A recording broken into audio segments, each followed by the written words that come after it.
Think you know the ancient alien story? The real clues aren't in the famous ruins. They're hidden in forgotten lore, bizarre artifacts, and they could change everything. Welcome to The Purple Files. If you enjoy our videos, please consider subscribing to the channel. Let's get right into it. Our journey into the more obscure corners of ancient astronaut theories begins at number 5, deep in the heart of West Africa, with the Dogon people of Mali. This remarkable tribe, living along the cliffs of the Bandiagara escarpment, possesses a body of traditional astronomical knowledge that has baffled researchers for decades. At its core is an incredibly detailed understanding of the Sirius star system. Information that, according to proponents of ancient alien theory, they simply could not have acquired on their own. The Dogon speak of Sirius A, the brightest star in our night sky, which is no surprise. But their cosmology also includes detailed knowledge of a companion star, Sirius B. They call Sirius B Potolo, meaning Digitaria star, Digitaria being the smallest and most important seed in their culture, symbolizing the essence of creation. According to Dogon tradition, passed down through generations of initiates, Potolo is incredibly small, yet immensely heavy and invisible to the naked eye. They also describe its orbital period around Sirius A as being 50 years, and they state that its orbit is elliptical, not circular. Some accounts even suggest they knew of a third star in the system, Emeya Tolo, or the sorghum female star. The Dogon hold elaborate ceremonies, most notably the Sigui ceremony, which is held approximately every 50 years to align with the orbital period of Sirius B, celebrating the renewal of the world and the cycle of life connected to this star.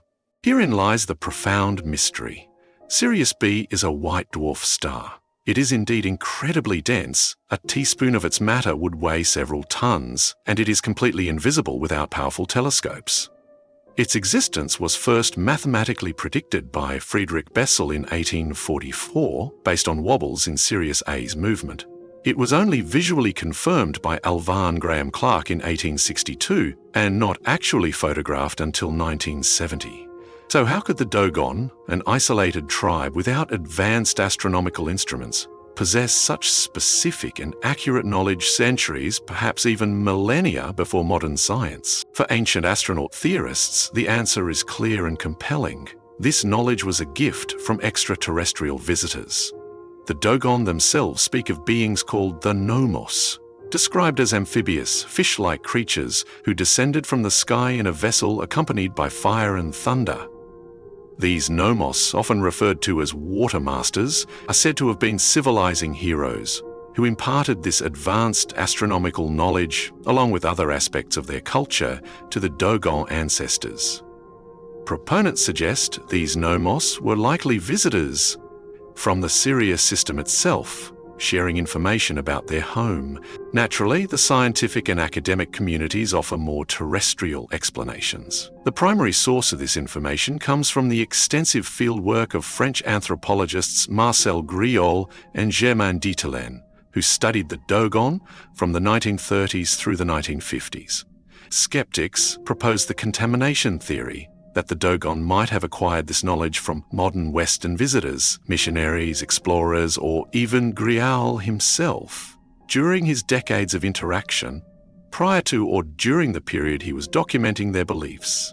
It's suggested that leading questions or the introduction of modern astronomical concepts could have been integrated into Dogon mythology. Furthermore, some critics question the universality of this knowledge within the Dogon tribe, suggesting it might have been confined to a small group of initiates who interacted with Griol, or that Griol might have misinterpreted or over-systematized complex allegorical myths. There's also debate about how widespread this specific Sirius B knowledge truly was among all Dogon communities before Griol's publication. Some researchers who visited the Dogon after Griol found it difficult to corroborate all of his specific claims regarding Sirius B. Despite these criticisms and alternative explanations, the Dogon star secret remains a cornerstone for ancient astronaut theorists. The sheer specificity of the information, the 50-year orbit, the density, the invisibility, seems to them too precise to be a mere coincidence or a simple case of cultural contamination. that perfectly mirrors complex astronomical facts. For believers, the Dogon's knowledge of Potolo is a powerful testament to an encounter with advanced beings from the stars, a secret whispered across generations, hinting at humanity's cosmic heritage. The mystery of how this ancient tribe knew so much about a distant, invisible star continues to fuel debate and fascination. Moving to our number 4, we journey to the cradle of civilization, ancient Mesopotamia, the land between the Tigris and Euphrates rivers. Here, long before the rise of Sumer and Babylon, flourished the Ubaid culture, existing roughly from 6500 to 3800 BC. While the Ubaid people left behind evidence of sophisticated agriculture, pottery, and early settlements, it is a collection of peculiar humanoid figurines that has ignited intense debate and serves as a compelling piece of evidence for ancient astronaut theorists. The so-called lizard people of Ubaid, discovered at various archaeological sites, including Al-Ubaid, Ur, and Eridu, these terracotta figurines, typically ranging from 5 to 7 inches in height, are undeniably strange. They depict human-like figures, both male and female, but with distinctly reptilian or Ophidian snake-like characteristics. Their heads are elongated and tapered, often with coffee bean-shaped eyes set wide apart, and snouted or lizard-like muzzles. Some figures wear elaborate headdresses or shoulder pads made of bitumen, a natural asphalt. Many are depicted in unusual poses. Females are often shown nude, sometimes cradling what appear to be reptilian infants, also with elongated heads, suckling at their breasts. Male figures are sometimes shown holding scepters or tools. The bodies are slender, with broad shoulders and narrow waists. The context of their discovery is primarily grave sites and what are believed to be domestic or shrine settings, suggesting they held some ritualistic or symbolic importance. For mainstream archaeologists, these Ubaid figurines are interpreted in a variety of ways. They could be representations of chthonic deities or spirits associated with fertility, agriculture, or the underworld.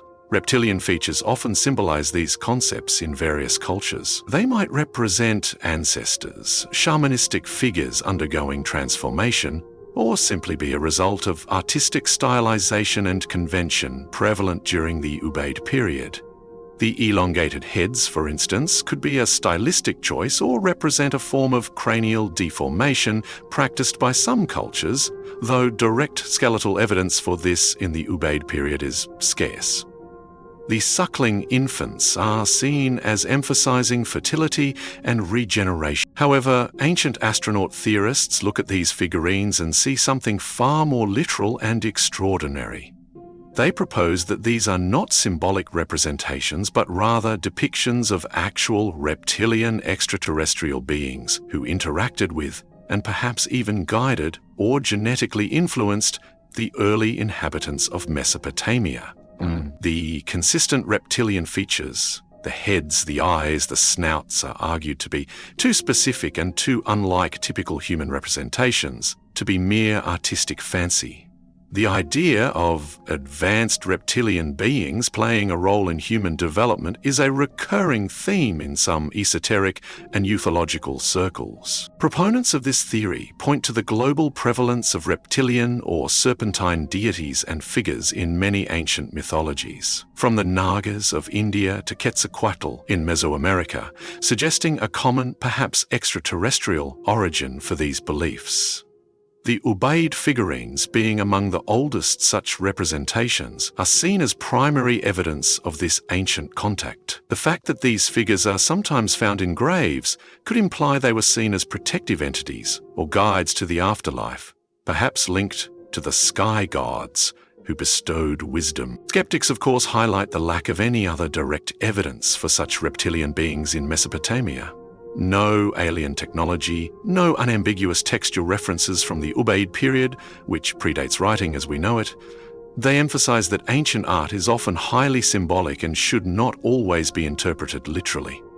The lizard-like features could simply be an artistic shorthand for certain attributes or a reflection of the natural world that was deeply intertwined with Ubaid life, such as riverine creatures.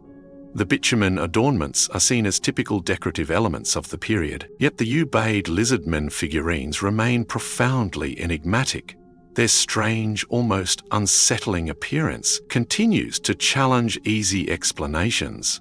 Are they merely products of a long-lost symbolic system, their true meaning obscured by the mists of 7,000 years? Or do these ancient clay figures silently testify to an encounter between early humans and visitors from another world, beings whose forms were so distinct they could only be immortalized as these reptilian effigies? The Ubaid enigma endures, a fascinating puzzle piece in the grand mosaic of humanity's ancient past. For our number 3, we travel to the lush jungles of Chiapas, Mexico, to the magnificent Mayan city-state of Palenque. Here, deep within the Temple of the Inscriptions, lies one of the most remarkable and controversial discoveries in Mesoamerican archaeology: the tomb of Kinikijana Pakal, or Pakal the Great, who reigned from the year 615 to 683 AD. While the tomb itself is a treasure trove of Mayan art and hieroglyphs, it is the intricately carved lid of Pakal's massive sarcophagus that has truly launched 1,000 theories, particularly the astonishing claim that it depicts an ancient Mayan king piloting a spacecraft. Discovered in 1952 by Mexican archaeologist Alberto Ruiz Luillier, the sarcophagus lid is a colossal stone slab, roughly 12.3 feet long by 7.1 feet wide. Its surface is covered in complex iconography. At its center is a depiction of Pakal himself, seemingly reclining or seated. He is shown at the base of a central cross-like motif, which is identified by Mayanists as the world tree, or Wakachan, a crucial element in Mayan cosmology, representing the axis mundi, the connection between the earthly realm, the underworld, Xibalba, and the heavens. However, ancient astronaut theorists, most famously championed by Erich von Däniken in his book Chariots of the Gods, offer a radically different interpretation. They see Pakal not in a symbolic journey to the underworld, but at the controls of a technological device, specifically a rocket or spacecraft. In this view, Pakal is seated in a kind of cockpit, leaning forward, his hands appearing to manipulate levers or controls. His feet seem to be on pedals. Behind him, what Mayanists identify as the roots of the world tree and the maw of the underworld monster, ancient astronaut theorists interpret as flames and exhaust gases blasting from the rear of his craft. A device near his nose is pointed out as a possible breathing apparatus or oxygen mask. The overall posture and the surrounding imagery, they argue, bear an uncanny resemblance to a modern astronaut in a space capsule during launch. Proponents of this Palenque astronaut theory suggest that Pakal was either an extraterrestrial visitor himself, an earthling taught by aliens, or a ruler whose journey to the afterlife was conceptualized using the imagery of advanced technology witnessed by the Maya. The intricate details, they claim, are too specific, too mechanical to be purely symbolic representations of Mayan mythology.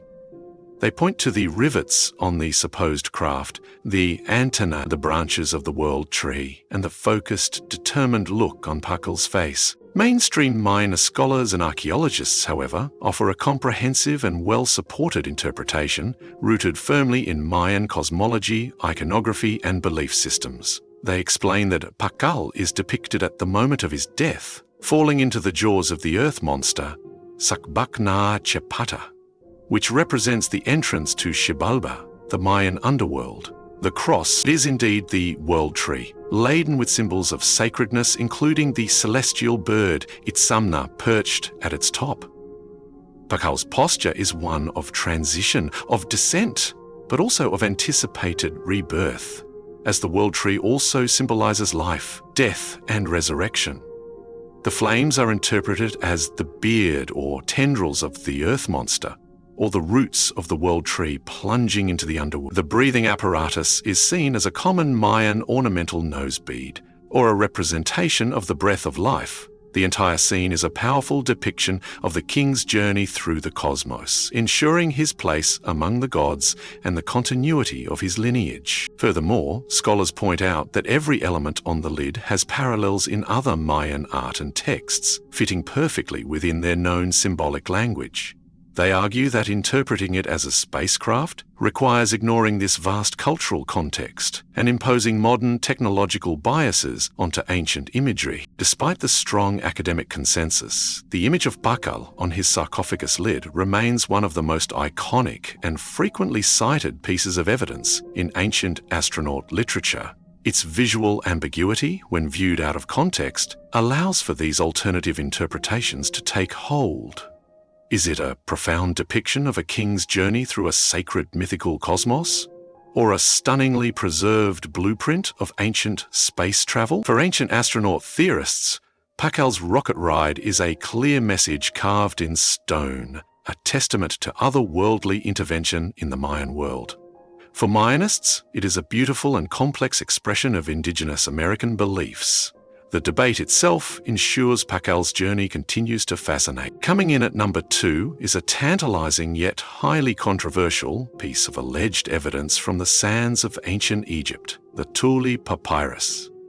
This document, if authentic and accurately translated, could represent one of the earliest recorded mass sightings of unidentified flying objects, or UFOs, dating back over 3,400 years to the reign of Pharaoh Thutmose III, around 1480 BCC. The story of the Thule Papyrus is almost as mysterious as its contents. It's not an original papyrus that resides in a museum, but rather a modern transcription and translation of a supposed ancient Egyptian document. The account primarily comes from Boris de Rachewiltz, an Italian prince and self-proclaimed Egyptologist, who claimed to have found a transcription of the original papyrus among the papers of Alberto Thule, a former director of the Vatican Museum's Egyptian section. Thule supposedly saw the original papyrus in an antique shop in Cairo in 1933, but couldn't afford it, so he copied its hieroglyphic text. According to de Rachewildt's translation, the papyrus describes a remarkable event. In the 22nd year of Thutmose III's reign, scribes at the House of Life reported a circle of fire or fiery disk appearing in the sky. It was said to be silent, about one rod, roughly 150 feet in diameter, and emitted a foul odor. After several days, the objects in the sky became more numerous, shining in the sky more than the brightness of the sun to the limits of the 4 supports of heaven. The pharaoh and his army reportedly witnessed this spectacle. The disks then ascended higher into the sky and moved southwards.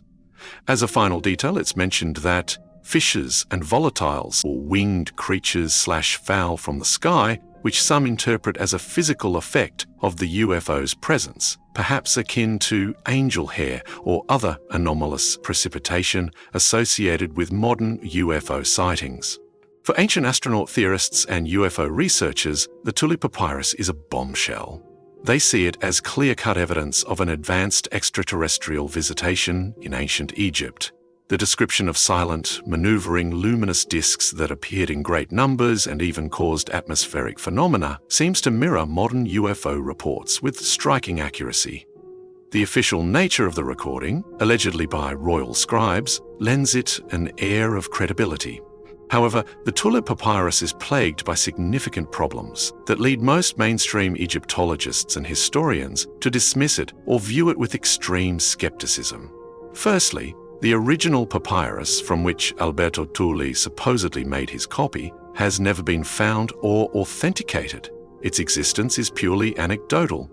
Secondly, the translation itself is contentious. The transcription provided by de Rachewiltz uses hieroglyphic signs and phrases that some scholars find anachronistic or uncharacteristic of New Kingdom Egyptian texts. There are also questions about whether Thule, or subsequently de Rachewiltz, might have misinterpreted or embellished a more mundane astronomical or meteorological event, such as a meteor shower, an atmospheric phenomenon like parhelia, sundogs, or even a flock of birds. Furthermore, attempts to verify the story with the Vatican Museum have yielded no record of Alberto Thule possessing such a document, or of it being part of their collection or archives. Some researchers have suggested the text might be a garbled version of a known mythical passage, or even a modern fabrication. inspired by the growing UFO phenomenon of the mid-20th century when de Rachwelt publicized his findings, despite the serious doubts surrounding its authenticity and provenance. The Thule papyrus persists as a popular piece of ancient alien evidence. Its dramatic narrative of fiery discs over ancient Egypt captures the imagination, offering a tantalizing glimpse of what might have been. Whether a genuine record of an ancient close encounter, a misconstrued natural event, or a clever modern forgery, the mystery of the Thule papyrus ensures its place in the lore of humanity's search for answers in the skies, both ancient and modern. And finally, at number 1 on our list of more obscure evidence for ancient aliens, we venture to the remote Kimberley region of northwestern Australia, home to some of the oldest and most fascinating rock art on Earth.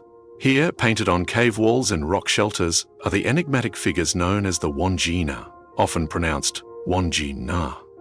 For ancient astronaut theorists, these sacred ancestral beings bear an uncanny resemblance to modern conceptions of extraterrestrial visitors. The Wandjina are central to the Dreamtime beliefs of several Aboriginal language groups in the Kimberley, including the Ngarinyaan, Warra, and Woonambel peoples. These are not mere paintings, they are considered the living presence of powerful creator spirits who shaped the land, brought law and culture, and continue to influence life and control the elements, particularly rain and cyclones. The art sites are sacred, often repainted over generations in ritualistic renewals that are believed to maintain the power of the Wandjina and ensure the coming of the monsoon rains.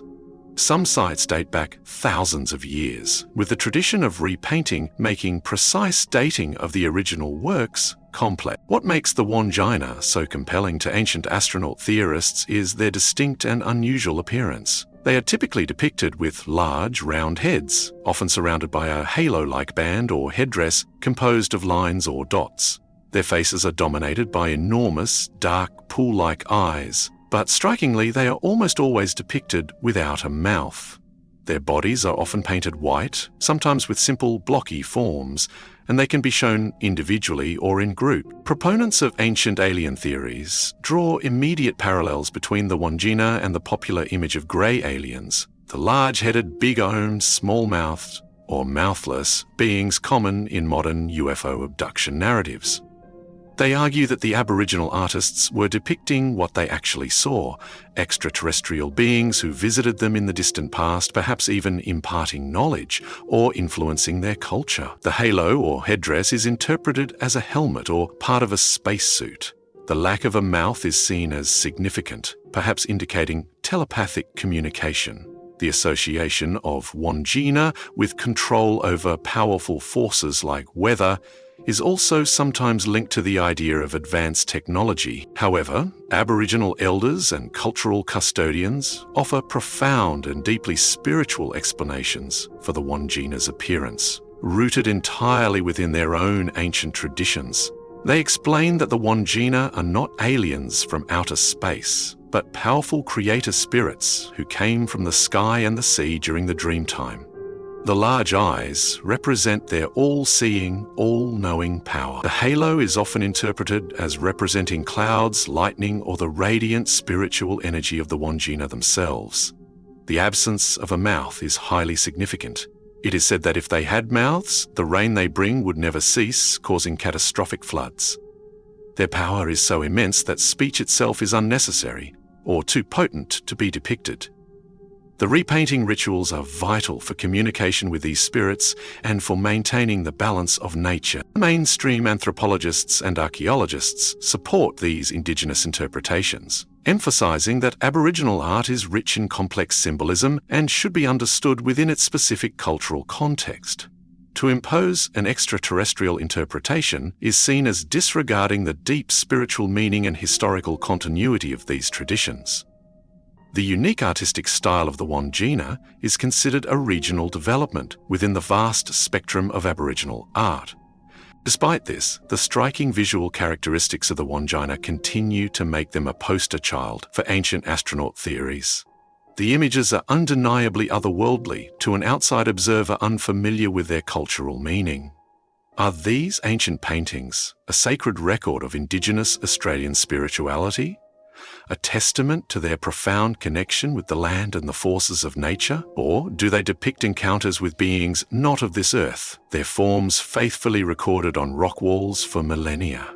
For believers in ancient astronauts, the Wandjina of the Kimberley are a powerful, silent testimony from the dream time, hinting at visitors from the stars. From the star knowledge of the Dogon to the enigmatic Wandjina, these more obscure pieces of evidence for ancient aliens certainly provoke thought and challenge conventional narratives. While mainstream science and archaeology offer terrestrial explanations for these phenomena, the allure of an extraterrestrial connection remains potent for many. Ultimately, whether these ancient mysteries are interpreted as human ingenuity, complex symbolism, or echoes of alien contact often depends on the lens through which we choose to view our distant past. The questions they raise continue to fuel our imagination and our ongoing quest to understand humanity's place in the cosmos. And that is it. If you've enjoyed this video, please consider subscribing to the Purple Files. Click the like button and drop a comment down below. More videos to come, and until then, thanks for watching.